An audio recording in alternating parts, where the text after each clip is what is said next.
Bom, uma vez colocado aí mais ou menos o metabolismo da frutose em poucas linhas, vamos colocar também em poucas linhas o metabolismo da galactose.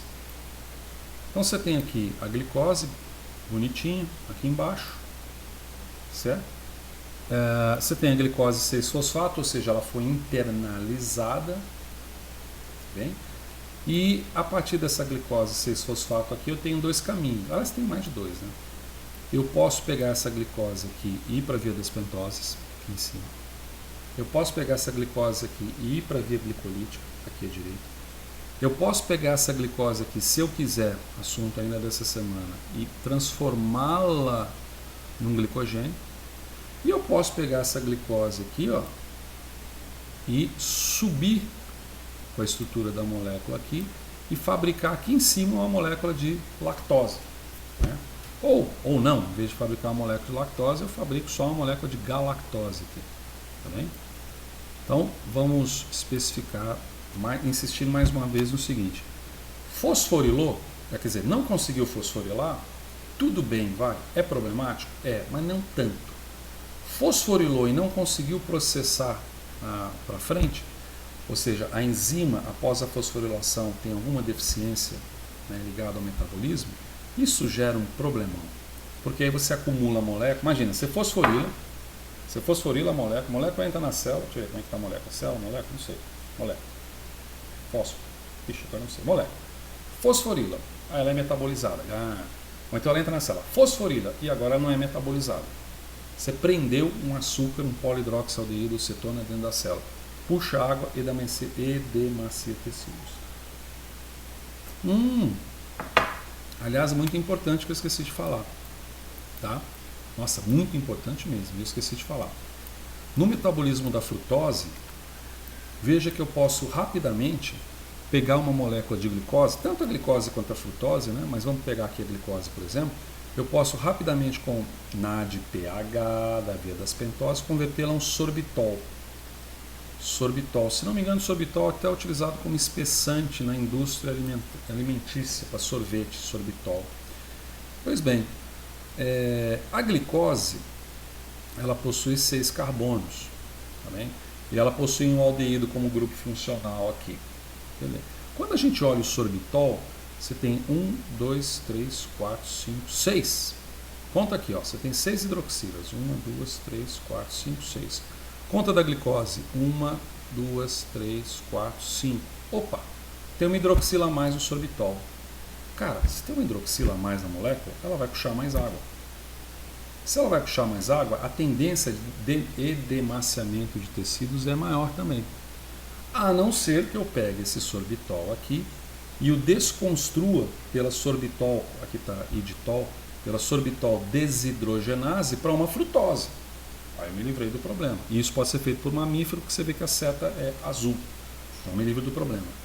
Pois bem, essa sorbitol desidrogenase, ela é pobre em alguns tecidos em determinadas situações. Então tem tecidos como a retina, ela é pobre, ela é deficitária.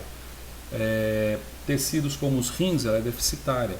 Tecido do sistema nervoso, ela é um pouco deficitária.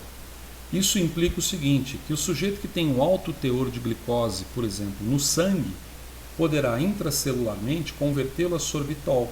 E se ele tem uma deficiência da sorbitol desidrogenase, ele vai, por conseguinte, acumular esse sorbitol como uma substância metabólica, puxando água para si, capas e capas de solvatação, edemaciando tecidos e gerando, por exemplo, a retinopatia diabética, a catarata, a rinopatia e a encefalopatia diabética, que tem entre parte da sua origem fortemente metabólica ligada ao excesso de sorbitol, que é um poliol.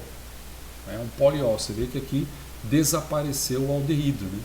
O aldeído que estava representado aqui, ele desaparece, né? Na ligação para cá, ele desaparece e aí você tem um hidroxila a mais, tá bem? Então isso é importante, a gente tinha que ter falado sobre isso. No caso do metabolismo da galactose, veja que a coisa mais importante é a seguinte: você tem a glicose, está lá no sangue, ela entrou, foi fosforilada. Então a gente parte daqui, ó, glicose 6-fosfato. Como eu tinha exemplificado, você tem alguns caminhos para tomar. Tem alguns caminhos que a glicose pode tomar.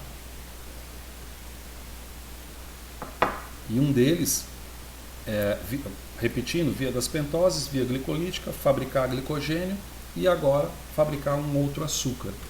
Veja que eu posso ter simplesmente nesse início do processo uma mutase que vai pegar a posição 6, que está o grupo fosfato, vai jogar para a posição 1, que está aqui, tá certo? E aqui, ó, nos interessa mamíferos, né? Mamíferos, então mamíferos seta azul. Se eu subir para cá, vamos deixar menorzinho, tá aqui, tá aqui. Se eu subir um pouco para cá, eu tenho essa enzima aqui, terrível porque ela é muito importante, né? Que é chamada, deixa eu aumentar aqui, uridiltransferase, seria uma galactose uridiltransferase. Uridil porque está utilizando UTP, né? Está utilizando a relação de UTP e UDP, em vez de utilizar um ATP de adenina ou de um CTP de citidina, vai utilizar a uridina, tá certo? Uridiltransferase, que graças a essa estrutura de UDP e da uridina eu tenho a transferência de grupos e a formação da chamada galactose 1-fosfato. Então eu saí de uma glicose 1-fosfato numa etapa única para uma galactose 1-fosfato aqui. Pergunta: e se tiver uma deficiência nessa enzima aqui? Resposta, já está escrito aqui, ó. Quer dizer, essa enzima aqui ela é baixa na galactosemia. Então, galactosemia é uma doença bastante severa, ligada, por exemplo, ao que se chama, não é propriamente a intolerância à lactose, é uma outra doença chamada galactosemia clássica, na qual, em cima desse tipo de situação, no qual eu consigo colocar a molécula dentro da célula, eu consigo fosforilar a molécula, mas eu não consigo mais trabalhar com a molécula, eu acumulo a molécula. E ao acumular a molécula, eu levo a esse quadro de excesso de galactose, porque eu não consigo mais trabalhar com ela. Tá? Então, a chamada galactosemia clássica é uma enfermidade ligada a essa, alguns livros chamam simplesmente de galactosiltransferase, ou UDP galactosiltransferase. Tá? O que importa é que dentro desse processo eu tenho, nessa primeira fosforilação, eu tenho essa galactose 1-fosfato, que na presença de UDP eu tenho esse equilíbrio aqui, ó, o UTP aqui. Eu tenho esse equilíbrio aqui nos livros também chamam de galactose uridiltransferase. Tá bem? Então essa galactose uridil, tem livro inclusive que considera que essa UDPG exose uridiltransferase e a exose uridiltransferase, esses nomes aqui, na verdade, são domínios distintos de uma mesma enzima tetramérica? Agora já não sei. É quaternária, é mais fácil abreviar. O que importa é que aqui eu monto a minha galactose. Na verdade, minha uridina galactose. Tá bem? Uma vez montada, veja que uma vez montada, esse é o DP galactose, ou vindo pelo outro caminho, pela galactose 1-fosfato, eu posso ter uma fosforilação. Eu tenho essa galactoquinase aqui, que ela pode participar do processo de fosforilação, mas também está envolvendo o processo de defosforilação aqui direto para a galactose, D-galactose. E essa D-galactose aqui, se eu pegar, para não enrolar muito, né? Galactose mais glicose é igual a lactose. Beleza. Então, glicose mais galactose é igual a lactose. Então aqui eu fecho o disacarídeo principal do açúcar do leite. Certo? Certo. Eu não sei se eu tenho que parar isso aqui agora e continuar numa próxima para não perturbar tanto. Vamos fazer isso? Boa, vou fazer isso. Então a gente só interrompe agora para não sei quanto tempo estava